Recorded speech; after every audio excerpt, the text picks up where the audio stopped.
Today I'm going to show you what I had to do to fix some bead leaks on the tires on my 1948 Willys CJ2A Grandpa's Jeep. Well, since I've been back from Easter Jeep Safari, this happened. Got the engine out. It's down at the machine shop. I'm still waiting to hear back from them. I locked it up on hell's revenge. But since the Jeep's been sitting home in the garage, these two front tires won't hold air anymore. So I got to check them out, find out what the deal is on the tires going flat. Okay, I'm about to take these tires off to see if I can figure out why they're going flat. One thing to remember on these old Willys Jeeps, if they're still in the stock configuration, is the lug nuts on the left-hand side, the driver's side, are righty-loosey. They have reverse threads on them, so that's what we're going to do, is get these threads off.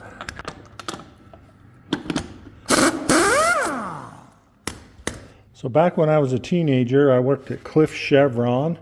We fixed a lot of tires, and this is what we had, was a dunk tank for tires.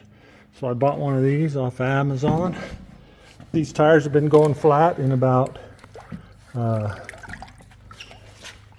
one day. I put 40 pounds in them. If you look right there, I don't know if you can see that or not, but there's air bubbling up on that front bead. Let's see if there's any other issues.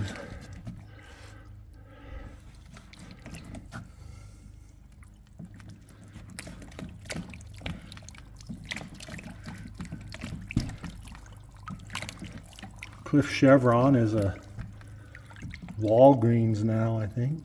Oh, some more bead leakage there.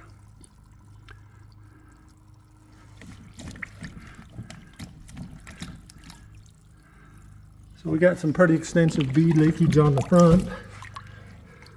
Let's check the back.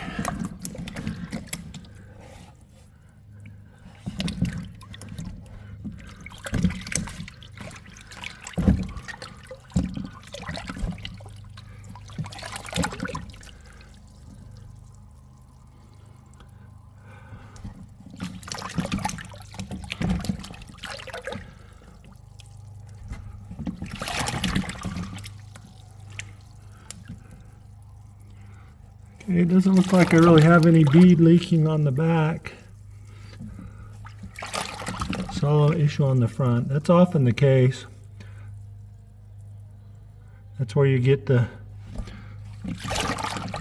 bead popping off and burping air out, is on the front side, because if you see right here, this shelf right here is a little wider or shallower. I don't know what the word is, but you don't usually get a bead leaks too much on the back. Sometimes. Got this cheapo Harbor Freight little tire machine. Local kids going by on motorcycles. I got this cheapo Harbor Freight tire machine that I have mounted on my trailer, and it's okay for doing a few things. It's not great like a power thing would be, and sometimes it's hard to break the beads down, but we'll see if I can get it done here. Got the front bead broken off. We'll see how I do on the back. Usually the back's not as hard.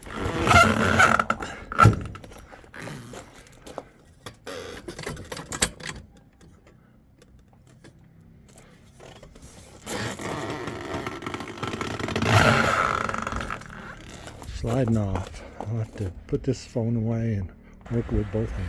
Sometimes I can't get the bead to break on my little tire machine, so I have to use my F-150 bead breaking machine.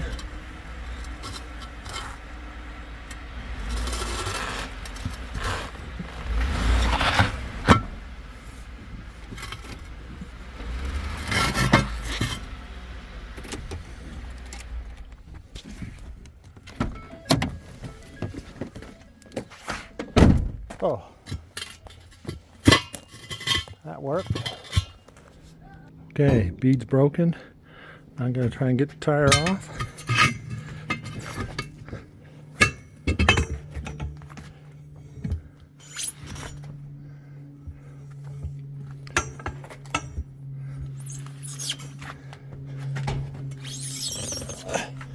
You can see right there why I'm having trouble with bead leaks. Okay, I got the front bead off. There's all kinds of dirt and crud in the bead, so that's why the bead was leaking.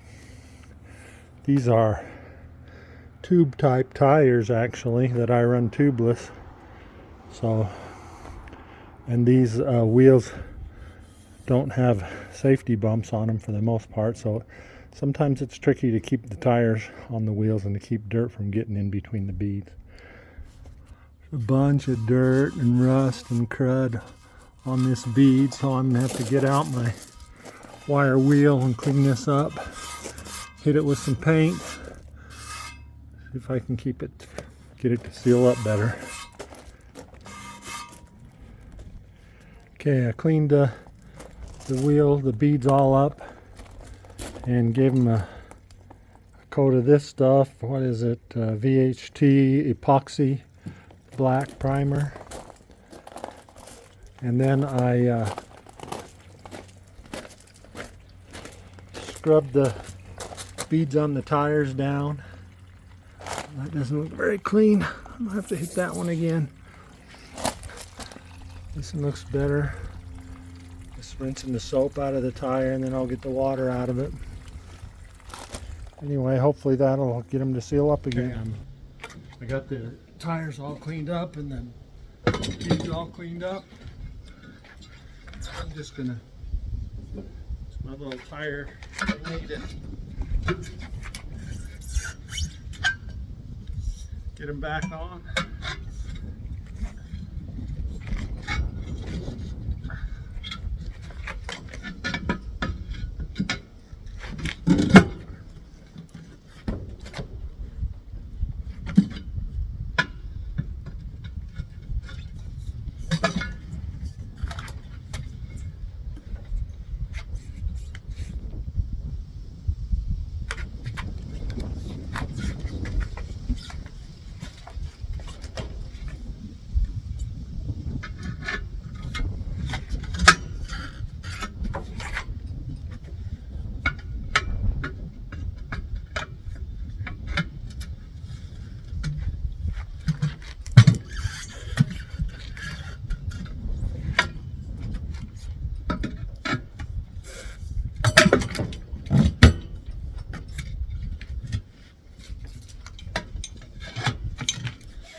Okay, now I got the tires back on the wheels, and I'm getting ready to air them up, but a lot of times what happens is these beads won't seat.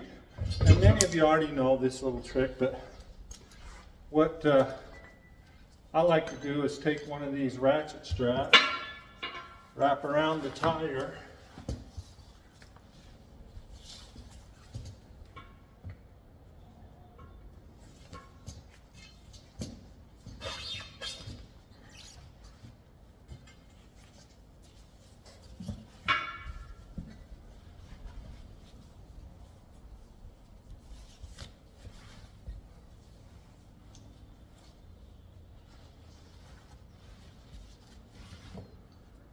if you ratchet it down, I want to have it kind of centered.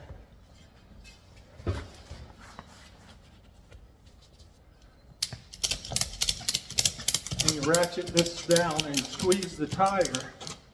That makes the beads seat better. Let's see how it works. Might have to tighten it up a little more. Not tight enough.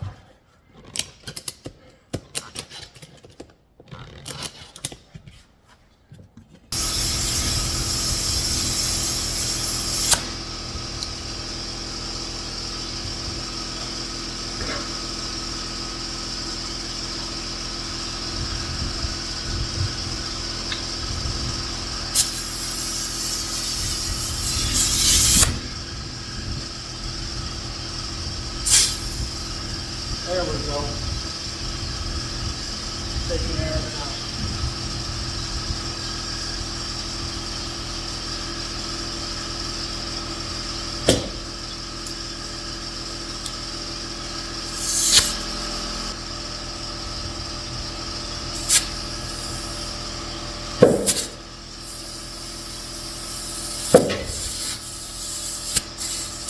Top is the bead season.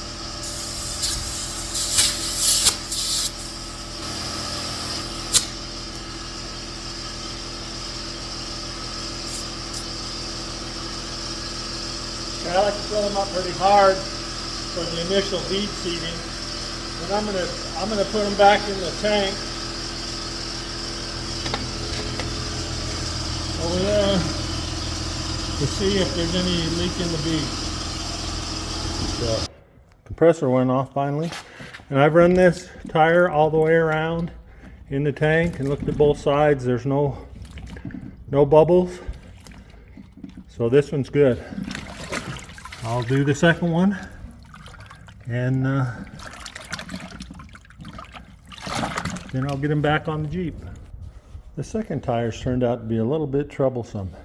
I filled it back up and put 40 pounds of air in it, and it still had a couple of leaks out the bead. And so I'm going to try and use a trick that I learned at Cliff Chevron back in the 1970s. Cliff, we fixed a lot of tires at Cliff Chevron, and one of the tricks that we'd use when a car tire would have a troublesome bead leak is we'd get some hand cleaner, the smooth kind, not the kind with pumice. You want some smooth, and then we'd just spread it around in the bead. So I'm going to go ahead and do that. I don't know if this is going to work. I got a dent right over here where it was leaking. There's a little dent in the wheel. I don't know how that happened.